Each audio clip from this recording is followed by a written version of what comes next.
I started, first of all, as a competitive fencer, a sports fencer, and then I went to theatre school to train as an actor.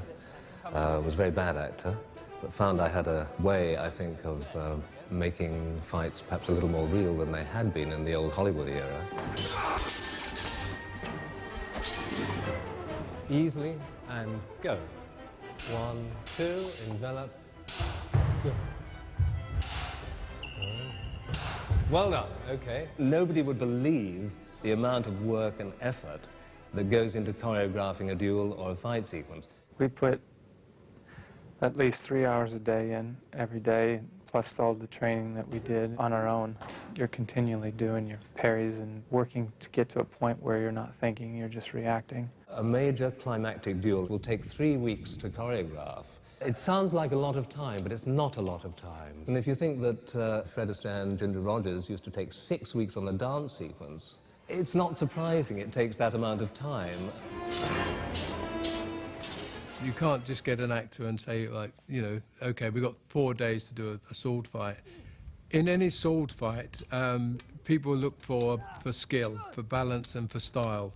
It is a very difficult media to go into as an actor. Funnily enough, I actually did some fencing when I was a kid, you know, when I was 11, and I actually thought I was pretty good and I won some competitions, but certainly when I turned up in Ireland and began the sword fighting training, I realised that none of it stuck at all, so I had to start from scratch. My skills are mostly based on the sport, pure fencing, which I then adapted for safety, because of course with the sport you're trying to hit somebody for real without being hit yourself. In film and theatre, what you're doing is creating the illusion of reality and keeping the actors as safe as humanly possible. So there are two very different techniques that have to be married together. Fortunately, I had an athletic background that allowed me to, you know, think, okay, this relates. And the fact that you got to have good balance, you have to practice repetition and stop thinking, just react.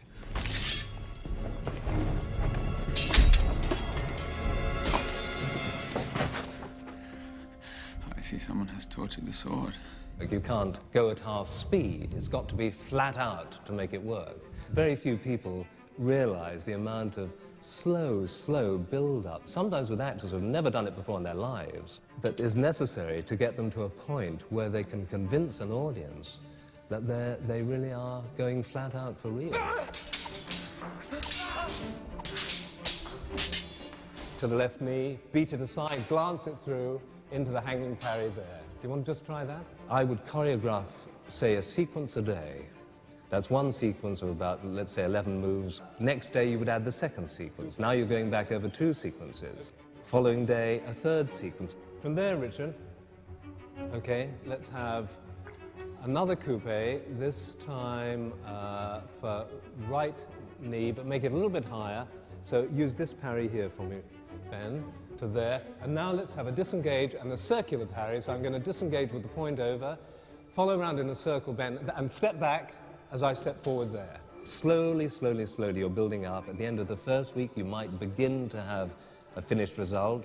Second week, you're working on it, getting it together. And then the third week is where you're perhaps making little changes, adjustments, so that finally you're ready for shooting, and hopefully you peak with the actors at the right time, ready for the moment that the camera turns on.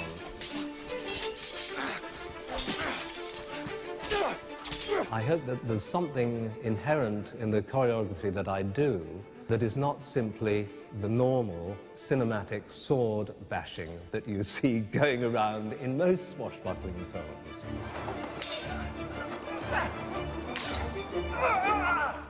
Every move is planned, and what I endeavor to do is never make 2 moves the same. If you watch the pattern of blades, you would see, if you slow motioned it, there's very little repetition in terms of the movements. And this, of course, makes it extremely difficult for the actors, but I hope that the end result is worth the effort. What we were trying to achieve is a blend of sword fights and physical fights based on reality, and I think that's what's come out in the Count of Monte Cristo, is that the desperation in reality, they will use any means that they can to win. Now we need to walk through the next part. Is that okay? I still get very anxious the day that we're shooting that it's going to go okay. Because ultimately it's the actors there, I stand back, I can't do much more except the odd word here and there in their ear to say this doesn't look quite good enough, or you'd look better if you did this or that. But it's the time to let them get on with it and stand back.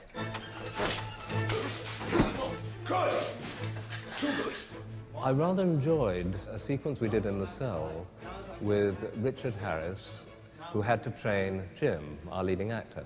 They were only working with sticks that were hidden away because there would be no weapons in the cell, a metal plate and a cup, a mug. So by utilizing these, I was able to make the moves very simple for the actors, that they could perform well, and I hope had a certain amount of wit to it as well.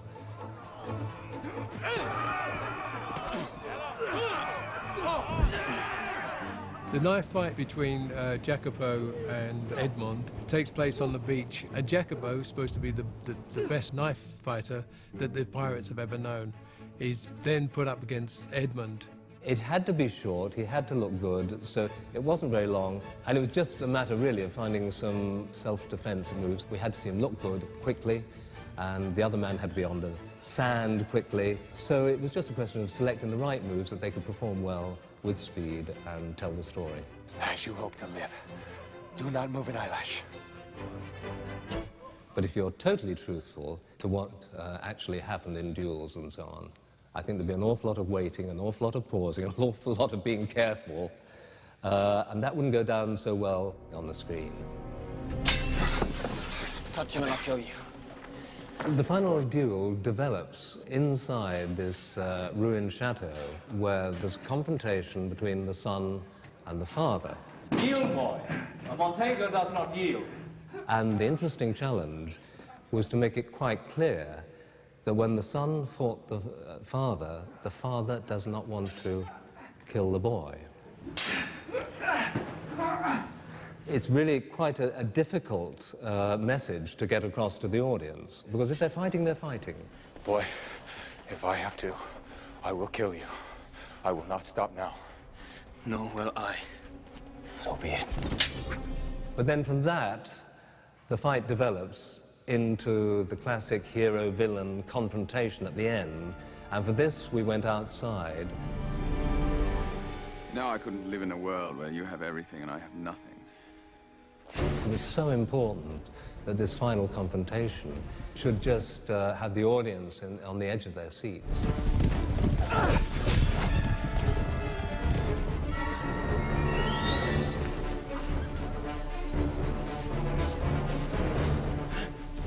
The wheat field continually pulled on your legs, so you weren't able to get the kind of movement that you'd like to, and as far as speed, momentum. It was like running in sand.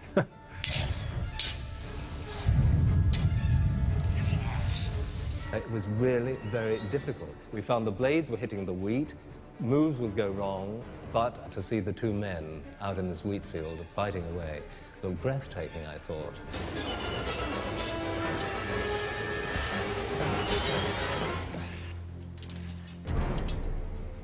Obviously, you take care that the weapons are as safe as possible. You're not going to work with sharp weapons, that would be foolish.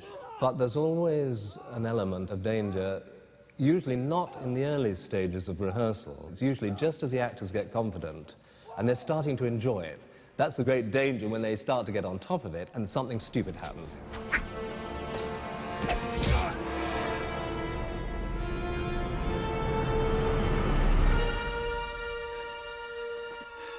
Jim managed to actually wound me. That was our last take on that number, and it was such a tight scene that I missed and cut him. And I went, I know that was bad. And he goes, it's okay. Somewhere down there, these are the things that, you know, that you have to put up with as an actor. What happened to your mercy? I'm a count, not a saint. Later on, his shirt came up when we were in the makeup trailer, and I said, I did that to you, didn't I? I wasn't too proud of that. No, it was fun, you know. When your adrenaline's going, you don't notice the pain. I think, hopefully, what came up was a rather classic final duel that will both tell the story and be exciting Because ultimately, if it's not exciting and dramatic and real, that you do keep that danger between the characters, then you've got nothing.